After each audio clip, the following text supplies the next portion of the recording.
ধনধান্যে পুষ্পে ভরা আমাদের এই বসুন্ধরা, এমন দেশটি কোথাও খুঁজে পাবে না কো তুমি।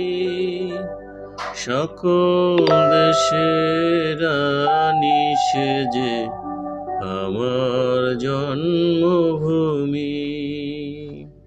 হ্যাঁ দর্শক, এটি আমার সেই সুজলা সুফলা প্রিয় মাতৃভূমি, জন্মভূমি বাংলাদেশ। এখানে প্রকৃতি যেন সৌন্দর্যের এক অপরূপ লীলাভূমি, আল্লাহর দেওয়া শ্রেষ্ঠ নিয়ামত বাংলাদেশ। এখানের পরিবেশ বা যেমন নাতিশীতোষ্ণমণ্ডল, এখানে থেকে খুবই আরাম। এখানে সারা বিশ্বের মানুষ যেমন এসে, পর্যটকরা এসে চোখ জুড়ে যায়, ঠিক তেমনি এখানের ফুল ফসল ও প্রকৃতিতেও সবার মন ভরে যায়, চোখ জুড়িয়ে যায়। এখানে এই মাটিতে সোনার ফসল ফলে, আর সেই সোনালি ফসল এবং ফুল ফল সব কিছু নিয়েই গর্ব বাংলা।